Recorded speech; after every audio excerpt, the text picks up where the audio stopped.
경기가 많이 안 좋아졌죠. 특별히 어제 오늘 중국에서 들려온 소식이 온 세상을 암울하게 합니다.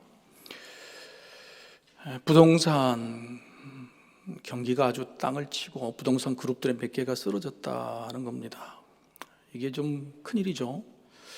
모든 경제 중에서 가장 치명적인 것이 부동산 가치 하락인데 도저히 막을 수 없는 중국에서의 이 여파가 그동안에 은행이 무너지거나 또 환율의 문제나 수출입의 문제가 아니라 가장 큰 고통을 줄까 심히 염려됩니다.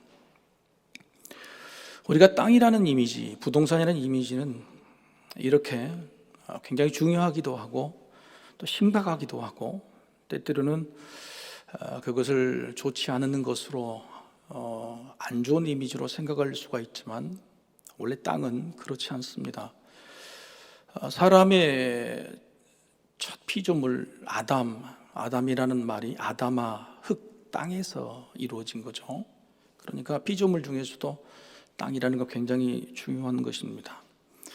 창조를 다 하시고 나서 하나님께서 창세기 1장 28절에 이렇게 말씀하셨어요. 하나님이 그들에게 복을 주시며 하나님이 그들에게 이르시되 생육하고 번성하여 땅에 충만하라, 땅을 정복하라, 바다의 물고기와 하늘의 새와 땅에 움직이는 모든 생물을 다스리라 하시니라. 생육하고 번성하는 게 하나님의 꿈이죠. 그런데 그걸 땅에 충만하라. 땅을 정복하라는 말은 땅을 죽이고 자기 것으로 만들라는 게 아니라 땅을 잘 관리하라는 겁니다. 땅뿐만 아니라 땅 위에 있는 모든 짐승, 채소, 모든 것들을 다 번성하게 만들고 그리고 땅을 잘 관리해서 서로가 서로에게 유의감을 끼치는 아름다운 동산으로 만들라고 하는 것이죠. 하나님께서 원하시는 에덴 동산은 온 땅을 사람들이 축복의 땅으로 만드는 것이었습니다. 그런데 여러분, 이 말씀에 땅을 소유하라고 하시지 않았잖아요, 그죠? 땅을 소유하라고 하는 것이 아니라 땅을 잘 관리하라는 겁니다. 땅에 있는 것들 너희가 잘 번성하기 위해서 생육하고 모든 사람들이 다 충만함을 누리도록 하라 하는 겁니다. 그런데 이기적인 습성, 죄가 들어온 거죠. 그래서 내 땅이 필요했고 내 것이 필요했고 그것이 중요했던 것입니다. 그렇게 중요한 죄가 들어왔기 때문에 결국 에덴 동산이라는 땅에서 쫓겨나게 되었죠. 그로 인해서 받은 벌도 창세기 3장 18절, 17절, 18절 이렇게 말씀합니다. 아담에게 이르시되 내가 내 아내의 말을 듣고 내가 내게 먹지 말라는 나무의 열매를 먹었은즉 땅은 너로 말미암아 저주를 받고 너는 내 평생에 수고하여 그 소산을 먹으리라.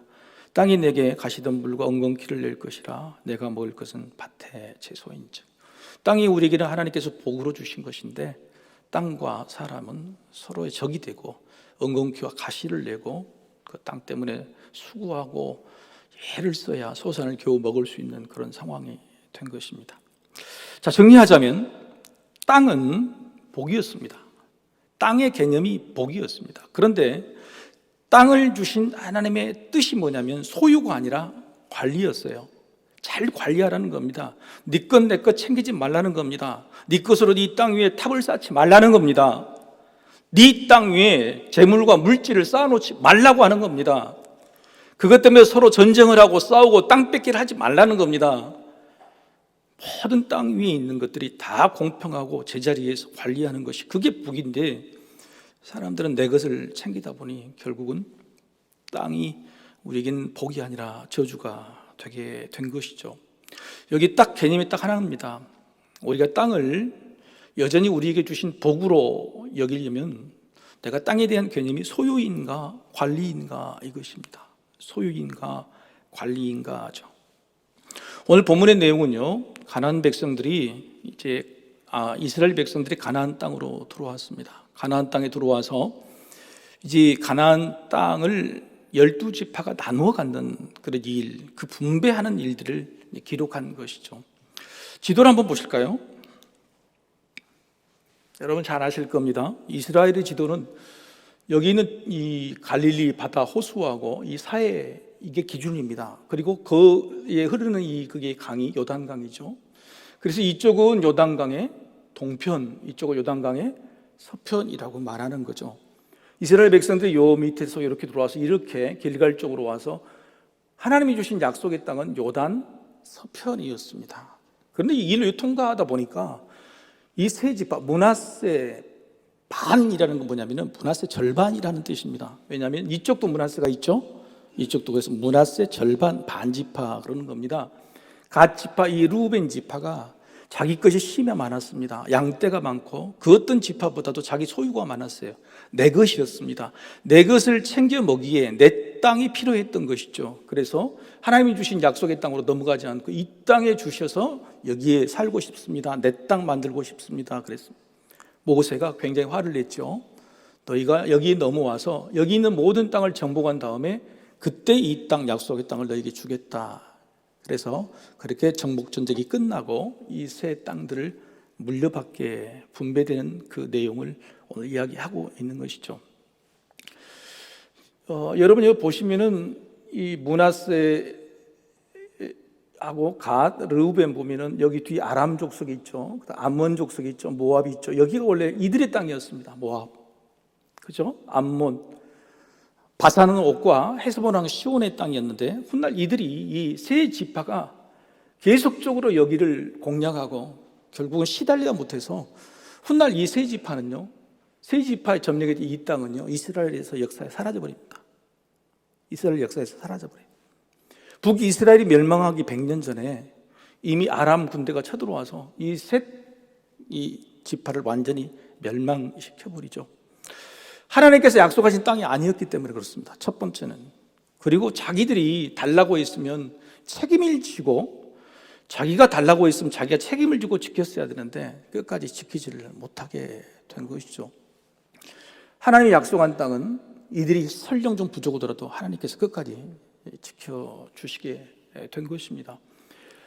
12지파 중에서 레위 지파는 땅을 분배받지 못했습니다. 그랬죠? 오늘 본문에도 계속 나옵니다. 그들은 제사장 계열이기 때문에 성직자들은 받지 않는 거예요. 그 대신에 요셉의 두 아들 에브라함과 베냐민이죠. 이 두 아들이 에브라함과 므낫세입니다. 에브라함과 므낫세 이 두 자녀가 물려받게 되는 겁니다. 그래서 총 12지파가 받게 된다고 이렇게 이야기를 합니다. 여러분 여기서 중요한 포인트가 있다면 화면을 잘 보여주시죠. 첫 번째, 소유와 관리의 개념을 제 얼굴을 보여주시라고 지도만.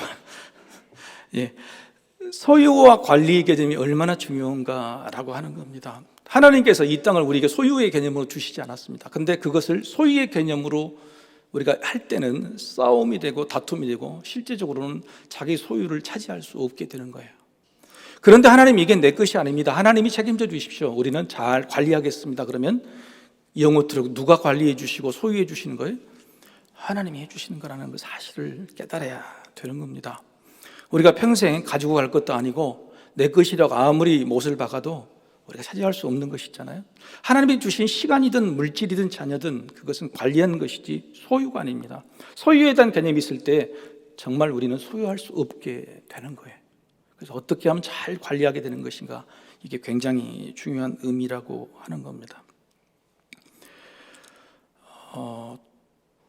두 번째, 우리가 땅에 대해서 고민해야 될 문제는 선택과 분배입니다. 자, 여러분 한번 생각을 해보시죠. 저 땅을 보면 아까 여러분 보실 때 지파마다 땅 크기가 크기도 하고 적기도 하고 막 그러지 않아요? 어떤 땅은 좋은 지역에 있는 땅일 거고 그럴 겁니다. 여러분 같으면 어떻게 하겠습니까? 자, 저 땅을 전체 정복했는데 이제 땅을 분배하기 시작한다. 그러면 여러분은 어떤 마음이 들겠어요? 기도하기 시작했죠. 하나님, 내가 정답해 보니까요, 저 땅에 저기가요 알짜배기인데요, 앞으로 강남 땅이 될 것 같은데 하나님, 저 땅을 주시면 좋겠습니다 하고 기도했을 겁니다. 그렇죠?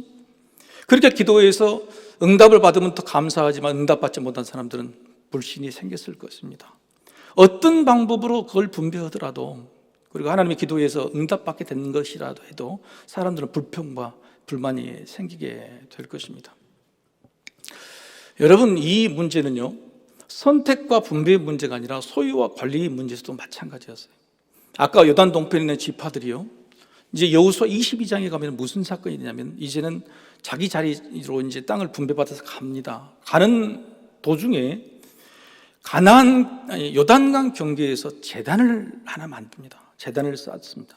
근데 제단을 쌓고 하나님께 예배를 드리는 모습을 나머지 9지파 반이 보고 저들은 우리하고 이제는 따로 굽박이겠구나, 나라를 따로 세운 거 오해를 합니다. 그래서 전쟁을 하려고 해요.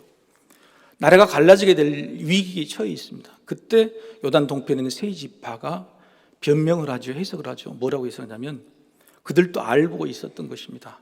자기들이 소유의 욕심을 부리면은 자기들은 하나가 될 수 없다, 저들과 적이 될 수밖에 없다는 사실들을 알고 있었어요. 그래서 두려워서 하나님께 제단을 쌓음으로 뭘 강구했냐면, 하나님, 우리가 저들에게 속하게 해주십시오. 훗날 우리는 모르지만 우리 자손들이, 후손들이 요단 서편과 동편이 다른 나라, 다른 선조, 다른 하나님을 섬길까 두렵습니다 라고 예배를 드렸어요. 제단을 쌓았던 거예요. 그들 스스로도 자기들이 욕심 부려서 이걸 내 것이라고 소유할 때부터 그들은 두려워하고 있었던 거예요. 자기들이 욕심 부린 것, 그것이 자기들이 어떤 대가가 올 줄을 처음부터 두려워했다고 하는 겁니다. 여러분, 인생을 두려워하며 살겠습니까? 빼앗길까 봐, 소외될까 봐. 그런 사람은 대부분 욕심 부리는 사람이에요. 내 것이라고 먼저 챙기는 사람, 그 사람들은 압니다.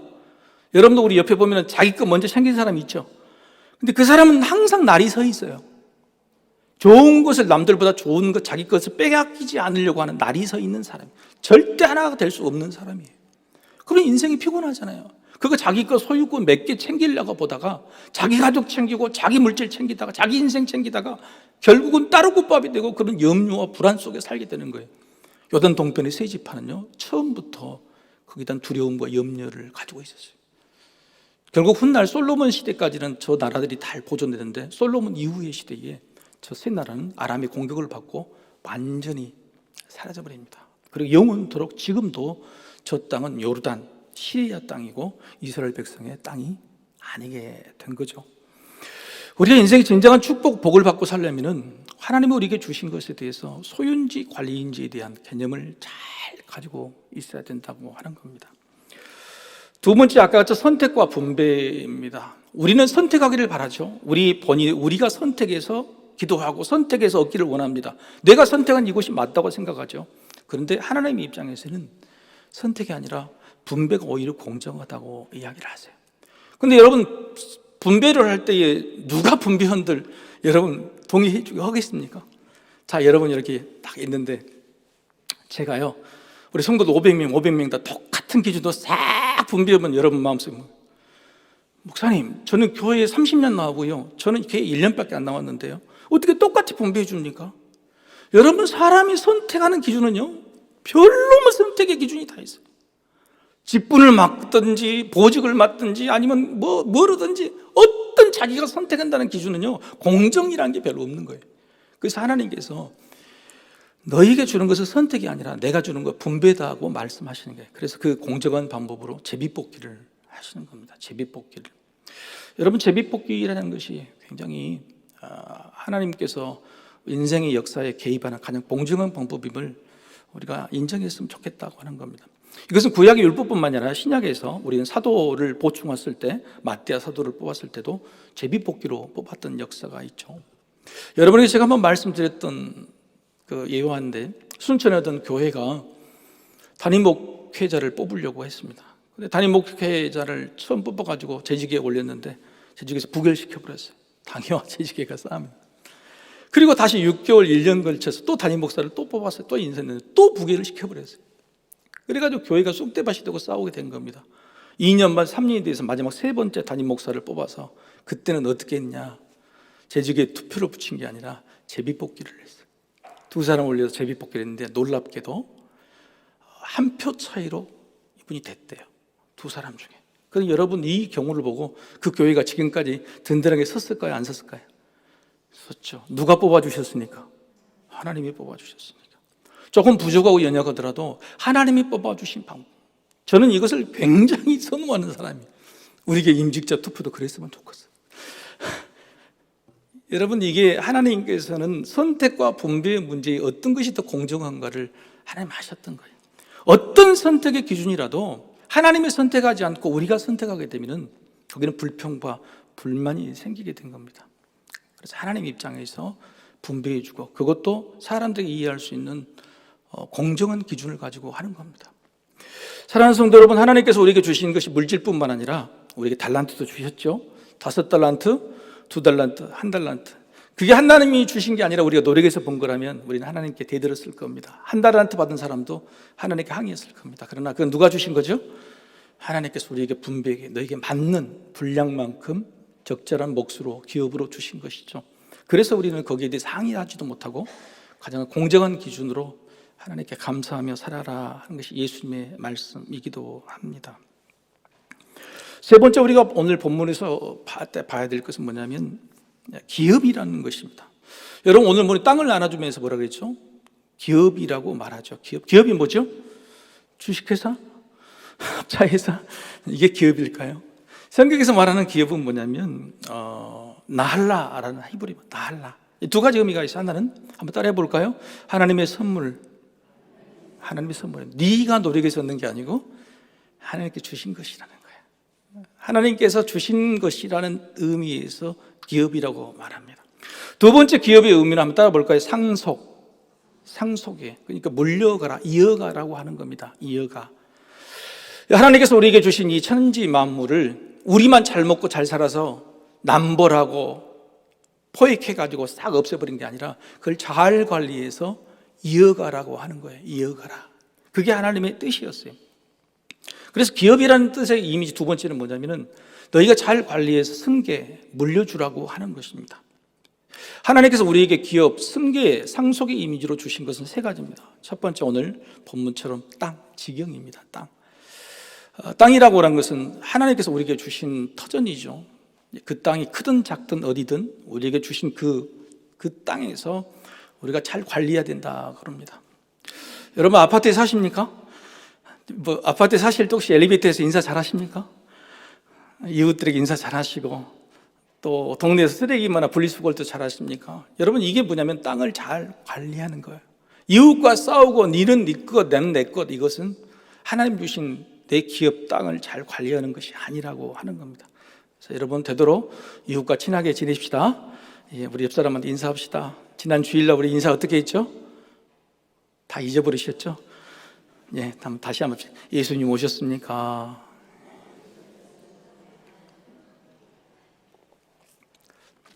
우리 눈에 예수님으로 보이는 것, 그것이 예수에 닮아가는 것이라고 그랬죠. 그래서 첫 번째 우리에게 주신 땅이라는 지경은요, 그렇게 관리하는 겁니다. 내 이웃 사람, 내 것, 내 가족, 여기는 다 울타리 쳐서 하는 게 아닙니다. 우리 교회 울타리도 땅을 이렇게 주셨는데 울타리를 쳐가지고 우리끼리만 잘 먹고 잘 살고 300대 될 수 있는 주차 공간을 너희는 못해 막는 것은 하나님이 우리에게 주신 기업을 잘 관리하는 것이 아니고 하나님 주신 게 아니라 우리가 소유할 것이라고 말하는 아주 못된 교회가 되는 겁니다.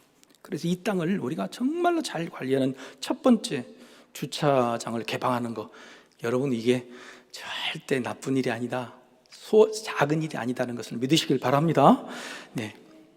두 번째 우리에게 주신 기업은 뭐냐면은 몸입니다. 몸. 우리 육신입니다. 육신이라는 기업을 우리에게 주셨죠. 여러분, 육신이라는 기업을 주셔서 어떻게 승계해야 됩니까? 한번 따라해 봅시다. 자식을 낳자. 결혼해서 빨리빨리 자식을 낳는 게 이어가 승계하는 거예요. 여러분, 자식을 낳지 않은 결혼하는 것, 또 결혼해서도 2명이 결혼해서 1명 낳는 거, 이거 별로 바람직하지 않아요. 하나님께서 아까 창세기 1장에서 하신 말씀, 생육하고 번성하라, 땅을 채우라는 말씀이, 그것은 창세기의 말씀이 아니라 지금도 우리에게 해당된 거예요. 적어도 결혼해서 자식을 낳아서 이어 승계하는, 우리 몸을 승계하는 것은 굉장히 중요한 하나님 주신 기업을 잘 관리하는 것이다 하는 거예요. 이렇게 관리하지 못해서 세상에 살기 팍팍하고, 또 전 세계에서 인구가 제일 먼저 소멸할 나라가 우리나라가 첫 번째라 그러죠. 특히 올해는 출산율이요 0.5가 안 될 정도로 떨어져 버렸대요. 서울 지역은요. 심각한 문제죠. 제가 젊은 사람들에게 결혼해라, 자식 많이 낳아라, 제가 할 입장은 아니지만 목사로서 하나님의 말씀은 분명히 그렇게 기록되어 있다는 것, 그것이 우리에게 명령이고 복이라는 사실을 여러분 기억하셔야 된다고, 굉장히 중요한 문제입니다. 세 번째 우리에게 주신 기업이라는 것은 뭘까요? 그것은 믿음이죠. 믿음입니다. 믿음이죠. 믿음이라는 것은 반드시 승계에 대해 이어져야 되는 겁니다. 그래서 오늘 성경에도 그 믿음에 대한 승계를 보이는 게 있습니다. 여러분, 레위 지파에게는 하나님께서 기업을 주셨습니까? 땅을? 안 주셨죠. 그리고 레위 지파에게 뭐라고 하냐면 하나님이 그들의 기업이다 이렇게 이야기하는 거예요. 하나님이 너희에게 계속 물려받을 것이다. 그래서 하나님께 백성들이 바쳐진 재물을 가지고 레위 지파는 먹고 살게 될 것이다 라고 이야기를 하죠. 레위 지파를 통해서 우리는 예수 그리스도를 통해서 우리가 왕같은 제사장이 됐다는 사실을 기억해야 됩니다. 레위 지파가 되는 거죠. 그래서 우리 자식들에게 물려줘야 될 기업은 뭐냐면 가장 중요한 것은 바로 이 믿음이라는 기업 승계를 잘하는 것이 굉장히 중요합니다. 여러분 잘 물려주시기를 소망합니다. 마지막으로 하나 살펴볼 것은 뭐냐면 우리에게 주신 이 기업을 우리가 잘 관리하고 그래서 잘 승계 이어주는가 상속해 주는가를 스스로 점검할 필요가 있어요. 여러분 인생에서 하나님께 주신 게 뭘까요? 한번 생각해 보시죠. 아까 첫 번째 물질을 주셨지 않겠어요? 땅을 주시고, 두 번째는 몸, 육신, 가족을 주셨지 않겠어요? 세 번째는 믿음을 주셨는데 이것들을 정말 잘 관리하고 계시는지, 처음 주셨던 그 마음이 관리가 아니라 소유로 바뀌어서 이제 내 욕심을 부리고 있지는 않는지, 내 손에서 이게 빠져나갈까봐 놓칠까봐 벌벌벌 떨고 있지는 않은지, 내 자식에게 더 큰 것, 더 많은 것을 물려주고 내 것 하고 있지는 않은지, 우리 가정이 아니라 우리 삶이 아니라 우리 교회가 더 큰 것을 물려주기 위해서 분배하는 것이 아니라, 이웃에게 분배하고 다 먹고 잘 살려고 관리하는 것이 아니라 우리 교회 것으로 딱 묶어두려고 하고 있지는 않는지, 교회당을 크게 지어서 바벨탑을 쌓으려고 하지는 않는지, 여러분 이런 것들을 우리가 이 말씀 속에서도 아주 깊이 있게 복받는 교회가 뭔지를 새겨봐야 된다고 하는 겁니다.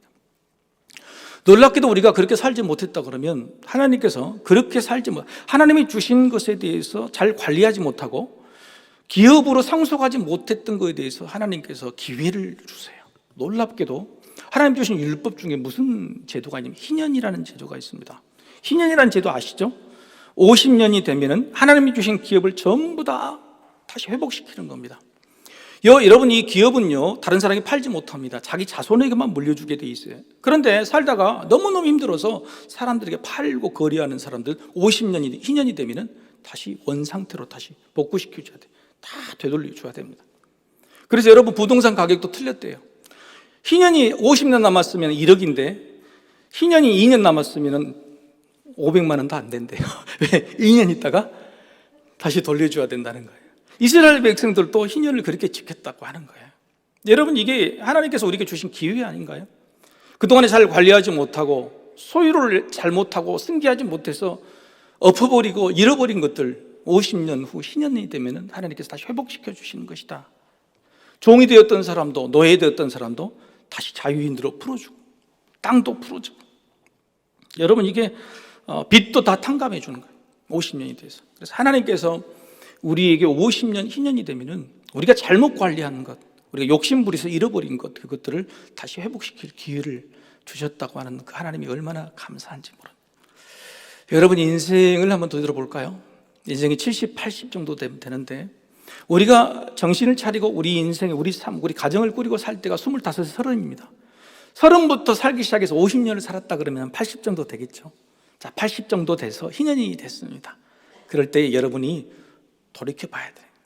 내가 하나님께서 주신 것을 내 것으로 소유하고 살았는지, 아니면 잘 관리해서 아름다운 열매로 사람들과 같이 나눠 먹을 수 있는 그런 것이었는지, 80이 돼서 내 자식들에게 하나님이 주신 믿음이라는 기업을 잘 승계해주고 유전시켜 주었는지, 50년이 지난 80쯤의 희년 때에 우리 삶을 되돌아봐라 라고 말씀하고 있는 거죠.